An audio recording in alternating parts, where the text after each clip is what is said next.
Bem-vindo ao programa Hora do Estudo Bíblico, com o doutor e professor Lehmann Strauss. Este estudo é o resultado do tempo pessoal com o Senhor, da experiência de ministério pastoral e das conferências bíblicas do Dr. Lehmann Strauss, que nos instrui e encoraja com o ensino da Palavra de Deus. Agora com você, Hora do Estudo Bíblico, na apresentação de Aurélio Campos. É uma alegria estar com você novamente, representando o nosso Senhor Jesus Cristo e ministrando a sua palavra a outros. Eu estava na expectativa quanto ao estudo de hoje, pois ele é muito interessante e bem informativo também. Esta parte do estudo fala sobre aprender como fazer, em como ter uma vida cristã vitoriosa. Isso é algo que todo crente quer saber e a resposta está na Bíblia. Vamos abrir nossas Bíblias na Epístola de Paulo aos Romanos, capítulo 8. Vamos olhar para os métodos que Deus nos deu para viver uma vida santa e como ter vitória sobre o pecado. O primeiro passo no processo de Deus em tornar o homem santo, eu diria, é a encarnação. Em João, capítulo 1, versículo 14, diz que o Verbo se fez carne. E em 1 Timóteo 3,16, Deus se manifestou em carne. Em outras palavras, Cristo, que existiu em forma de Espírito, que era eternamente Deus, se fez homem e foi exposto às fraquezas que o pecado impõe sobre o corpo humano. Ele se fez suscetível à fraqueza, preocupação, angústia e sofrimento. De acordo com Hebreus 2,14, ele participou de carne e sangue, teve um corpo, especialmente preparado para ele, como diz em Hebreus 10,5. Não se trata somente da encarnação, vai muito além disso. Cristo veio em semelhança da carne do pecado, mas ele era sem pecado. Sua natureza era como a nossa natureza pecaminosa, mas sem pecado. Este foi o primeiro passo para o processo pelo qual Deus realizou o que a lei não poderia realizar. O propósito de Deus, isto é, o propósito da encarnação, é encontrado em Romanos capítulo 8, versículos 3 e 4. Vamos ler o versículo 3. Porquanto o que era impossível à lei, visto como estava enferma pela carne, Deus, enviando o seu Filho em semelhança da carne do pecado, pelo pecado condenou o pecado na carne. Agora, por que Deus fez isso? Por que Deus, na segunda pessoa da Trindade, Cristo, desceu do céu? A resposta está no versículo 4. Com a vinda de Cristo, com a sua morte na cruz, marque isso aí na sua Bíblia, versículo 3, Deus condenou o pecado da carne. O que Deus fez ao enviar seu Filho para ser uma oferta pelo pecado? O que Deus fez? Bom, ele condenou o pecado na carne, no corpo de Cristo. Deus derramou a sua ira sobre o pecado. Porque Cristo carregou a condenação na própria carne, é que nenhuma condenação há para os que estão em Cristo Jesus. Romanos 8:1. Cristo suportou a maldição que o pecado implicava por causa das demandas da lei. E por que ele fez isso? Para salvar e santificar as vítimas do pecado. Ele fez isso para salvar o seu povo dos seus pecados. Isso está no plural, Mateus 1:21. Este é o processo divino pelo qual os homens são santificados. 2 Coríntios 5:21 diz, aquele que não conheceu o pecado, o fez pecado por nós, para que nele fôssemos feitos justiça de Deus. 1 Pedro 2:24 diz, levando ele mesmo em seu corpo os nossos pecados sobre o madeiro, para que mortos para os pecados pudéssemos viver para a justiça, e pelas suas feridas fostes sarados. Portanto, meu querido irmão em Cristo Jesus, minha querida irmã, não vamos interpretar de maneira errada o propósito da nossa redenção. A palavra de Deus é muito clara quando diz, para que a justiça da lei se cumprisse em nós, que não andamos segundo a carne, mas segundo o Espírito. Romanos 8:4. A justiça que a lei exige que se cumpra em nossas vidas. Colossenses 1:21 e 22 diz, a vós também, que noutro tempo eres estranhos e inimigos no entendimento das vossas obras más, agora contudo vos reconciliou no corpo da sua carne, pela morte, para perante ele vos apresentar santos e irrepreensíveis e inculpáveis. A justiça que Paulo fala em Romanos 8:4 não é a justiça imputada na justificação, mas a prática da santificação. Creio que as palavras não andamos segundo a carne, mas segundo o Espírito, apoiam o que estamos dizendo. Estas palavras descrevem a forma como um crente deve se comportar, a sua conduta. A santificação se manifesta na vida de um indivíduo que vive e age guiado pelo Espírito Santo. Agora, veja a conduta do crente aqui. No capítulo 7, o apóstolo Paulo não tentou esconder o seu conflito em nenhum momento. Nem vemos qualquer tentativa de esconder o fato de que a vitória, por suas próprias forças, era impossível. A libertação do poder do pecado deve vir de outra maneira, não de nós mesmos. E graças a Deus por isso, o livramento vem através da pessoa do Espírito Santo. A maneira pela qual o crente experimenta a vitória é vista nos versículos seguintes. Primeiro, temos que reconhecer que o Espírito Santo é citado pelo menos 18 vezes no capítulo 8. Leia Romanos 8 e sublinhe toda vez que aparecer escrito o Espírito Santo. Creio que esse é um fator fundamental na nossa vitória sobre o pecado. Agora, não é o suficiente saber da existência do Espírito Santo na Trindade. Da mesma forma, não é suficiente recitar um credo que diz, eu creio no Espírito Santo.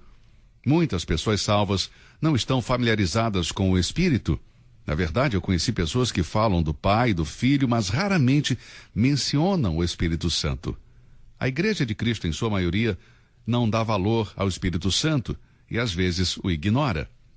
O nosso Senhor Jesus Cristo, em seu discurso no cenáculo, falou da iminente vinda do Espírito Santo sempre usando o pronome pessoal.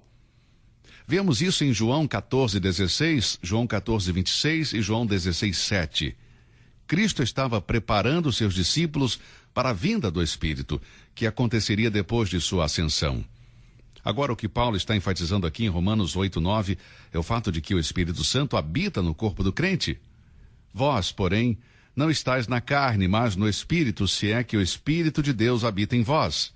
Mas se alguém não tem o Espírito de Cristo, esse tal não é dele. A mesma verdade é enfatizada nos versículos 11, 15 e 16. Paulo perguntou aos que tinham sido batizados com o batismo de João, em Atos 19, 1 e 2, recebestes vós já o Espírito Santo quando crestes? Tenha em mente que essas pessoas às quais ele perguntou não eram cristãos, eram discípulos judeus que ouviram Apolo, um crente que tinha ouvido apenas do batismo de João e era limitado em seu conhecimento. Não há dúvida quanto a isso. Leia Atos capítulo 18, versículos 25 e 26. Eles responderam a Paulo, nós nem ainda ouvimos que haja Espírito Santo. Se você não tem o Espírito Santo, você não é nascido de novo.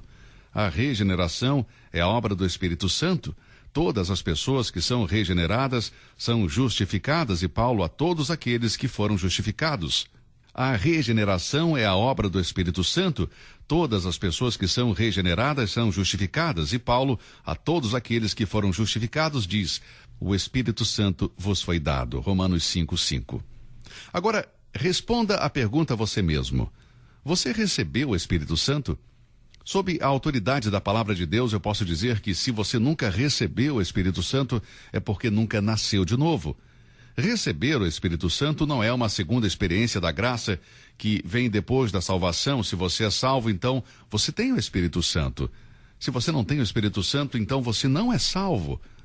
Agora vamos ao segundo passo. Seu corpo pertence a Deus que habita dentro de você através do seu Espírito. Vamos ler 1 Coríntios, capítulo 6, versículos 19 e 20. Ou não sabeis que o vosso corpo é o templo do Espírito Santo que habita em vós, proveniente de Deus, e que não sois de vós mesmos, porque fostes comprados por bom preço? Gloriai, pois, a Deus no vosso corpo e no vosso espírito, os quais pertencem a Deus. Em Corinto haviam templos pagãos, um para cada falso deus, por isso os coríntios compreendiam bem a terminologia utilizada por Paulo. A concepção humana de Deus é que Deus habita em templos ou santuários. Portanto, aqui nós vemos um novo conceito sobre a morada de Deus. Deus não habita em templos feitos por mãos, Atos 17, 24, mas Paulo apresenta, vós sois o templo do Deus vivo. Isso faz com que a adoração a Deus seja algo prático e o coloca em uma esfera física, bem como uma esfera espiritual. Isso faz com que a adoração seja uma questão do coração. Deus habita no crente na pessoa do Espírito Santo. Que essa verdade possa penetrar no seu coração e mente neste dia. Bem, nos versículos 5 a 11, Paulo ensina o princípio ou a regra da vida espiritual. Ele diz no versículo 5: porque os que são segundo a carne inclinam-se para as coisas da carne, mas os que são segundo o Espírito, para as coisas do Espírito. Vimos que a pessoa do Espírito Santo habita em todo crente, e seu poder também. Ele nunca está sem o seu poder. E a menos que o Espírito opere em um indivíduo, o novo nascimento é apenas uma teoria, uma ideia para esse indivíduo.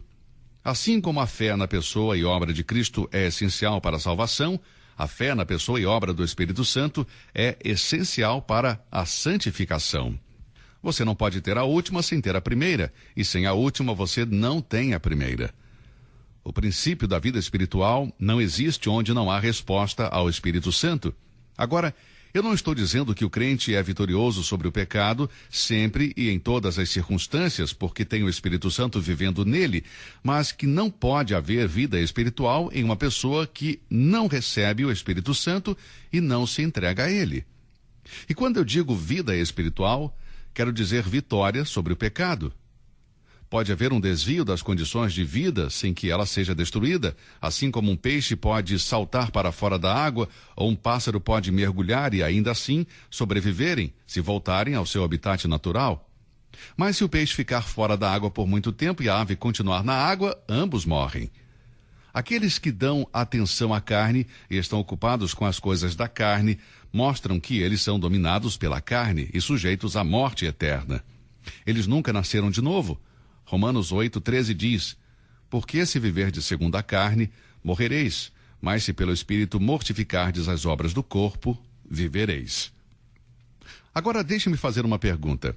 Você está vivendo para a carne ou para o Espírito? Se você está andando segundo o Espírito e pensando sobre as coisas do Espírito, você não está vivendo independente do Espírito.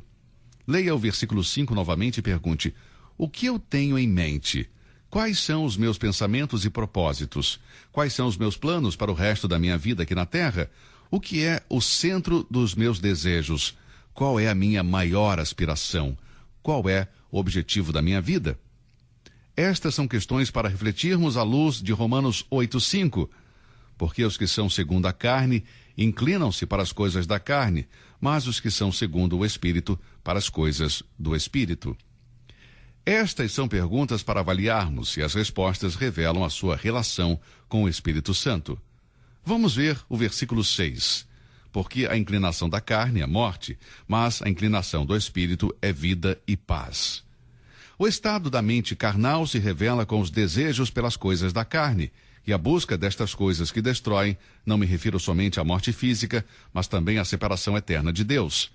Esta é a segunda morte, que fala em Apocalipse 20:11, 6 e 14.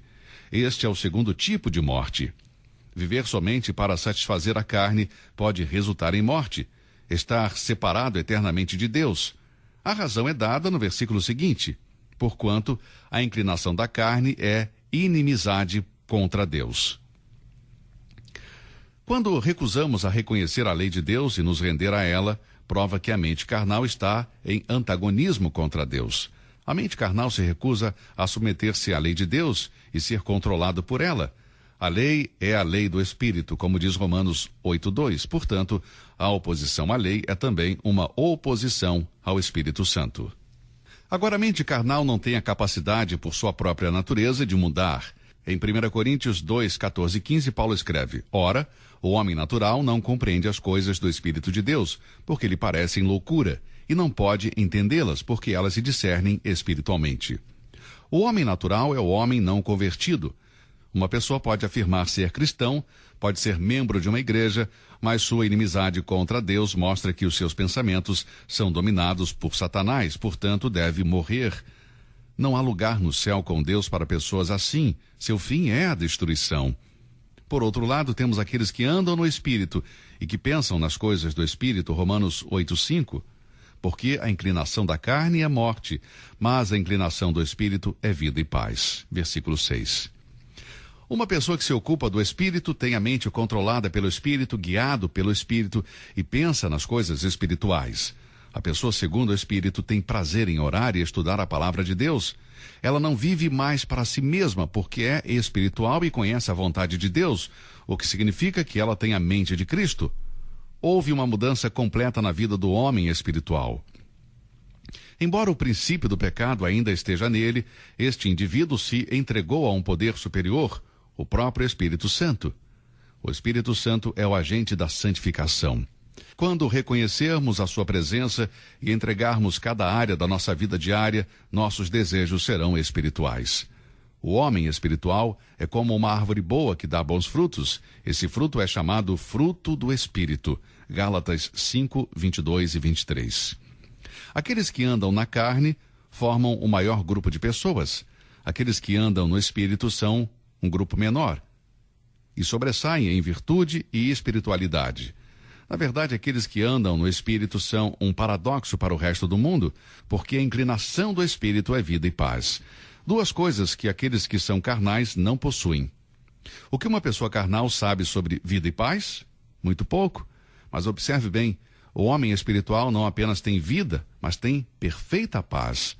Quando ele é conduzido pelo Espírito Santo, nada pode tirar essa paz. O mundo ao seu redor está cheio de ódio e imoralidade, mas aquele que anda no Espírito tem paz. O Espírito Santo é o segredo para uma vida espiritual saudável.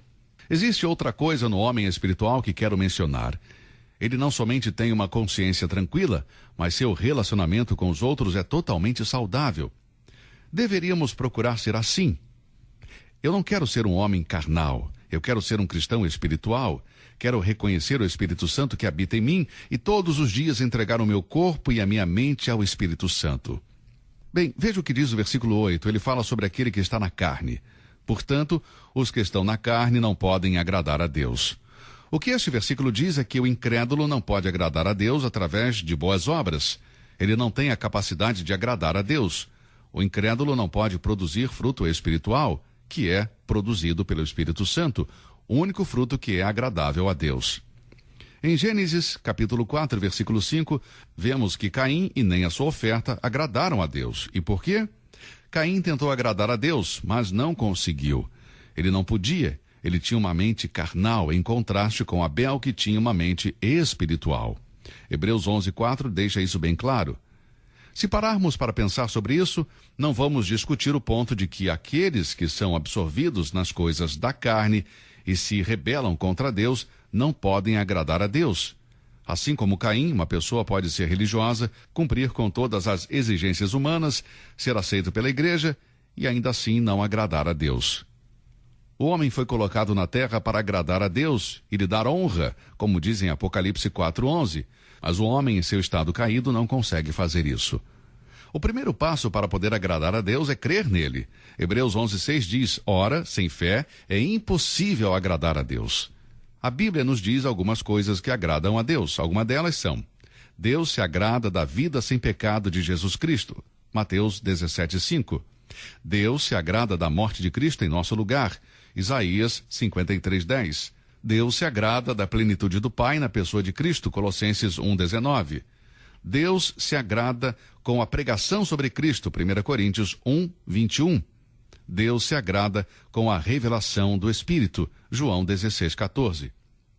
Enquanto uma pessoa não aceitar a Cristo pela fé e permitir que o Espírito Santo glorifique a Cristo em sua vida, ela não pode agradar a Deus. Hebreus 11:5 diz: pela fé Enoque foi trasladado para não ver a morte, e não foi achado porque Deus o trasladara, visto como antes da sua trasladação alcançou o testemunho de que agradara a Deus.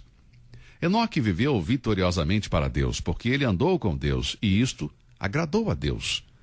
Paulo diz em Romanos 8:9, vós, porém, não estáis na carne, mas no Espírito, se é que o Espírito de Deus habita em vós. Mas se alguém não tem o Espírito de Cristo, esse tal não é dele. Os termos Espírito de Cristo e Espírito de Deus, neste versículo, são sinônimos apenas. O Espírito de Cristo no coração é a presença de Cristo na pessoa do Espírito Santo. Agora, Jesus não está no coração literalmente e fisicamente. Receber a Cristo envolve receber o Espírito Santo. Creio que isto é o que o Senhor quis dizer em João 14:16-20. O poder para viver uma vida santa não vem de você. O poder de viver uma vida santa reside na terceira pessoa da Santíssima Trindade, o Espírito Santo. O Espírito Santo é o Espírito de vida, porque ele dá vida. Ele é chamado de Espírito de vida, porque o Espírito é vida. Ele é o doador e o sustentador da vida do cristão. Não ter o Espírito Santo significa não pertencer a Cristo. Veja, se alguém não tem o Espírito de Cristo, esse tal não é dele. Romanos 8:10. Agora, se você tem o Espírito Santo, então você pertence a Cristo. A presença de Cristo no crente não muda a condição do seu corpo. O corpo de todo ser humano tem incluído as sementes da morte.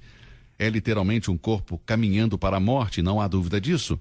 No entanto, o espírito humano está vivo por causa da justiça imputada pelo nosso nascimento.